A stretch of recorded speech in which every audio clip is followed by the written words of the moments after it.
സംസ്ഥാന സ്കൂൾ കായികമേളയ്ക്ക് ഇന്ന് തിരുവനന്തപുരത്ത് കൊടിയുയരും. മുഖ്യമന്ത്രി പിണറായി വിജയൻ ഇന്ന് മേളയുടെ ഔദ്യോഗിക ഉദ്ഘാടനം നിർവഹിക്കും. കായിക മത്സരങ്ങൾ നാളെ രാവിലെ മുതലാണ്. ഇന്നു മുതൽ 8 ദിവസം തലസ്ഥാന നഗരം കൗമാര കായിക കുതിപ്പിന് വേദിയാകും.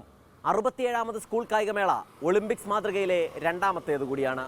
16 സബ് കമ്മിറ്റികളുടെ നേതൃത്വത്തിൽ ഒരാഴ്ചയിലധികമായി ശിക്ഷക് സദനിൽ ഒരുക്കങ്ങൾ തകൃതിയാണ്.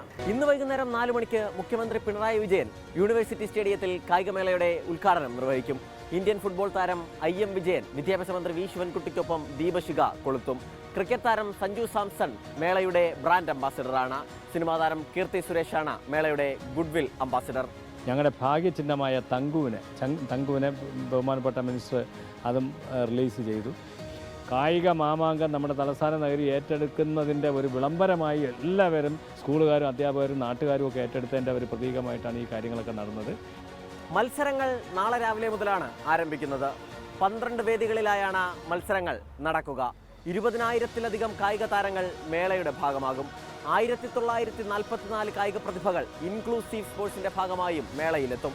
തിരുവനന്തപുരം യൂണിവേഴ്സിറ്റി സ്റ്റേഡിയവും ചന്ദ്രശേഖരൻ നായർ സ്റ്റേഡിയവുമാണ് പ്രധാന വേദികൾ. മഴയും വെള്ളക്കെട്ടുമുണ്ടായാലുള്ള പ്ലാൻ ബിയും തയ്യാറാണ്. മറ്റ് മഴ പെയ്താൽ ബാധിക്കുന്ന ചില 1-2 മൈതാനങ്ങളൂടെ ഉണ്ട്.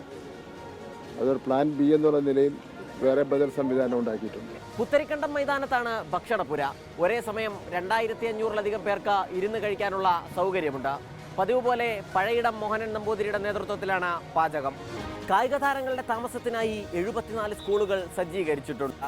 കുട്ടികളുടെ സഞ്ചാരത്തിനായി 142 ബസ്സുകളും ക്രമീകരിച്ചിട്ടുണ്ട്. ട്രാക്കിലും ഫീൽഡിലും ഇനി കായിക കൗമാര കേരളത്തിന്റെ വീറും വാശിയും നിറയും. ആവേശം ചോരാതെ വാർത്തകൾ 24 പ്രേക്ഷകരിലേക്ക് എത്തിക്കും.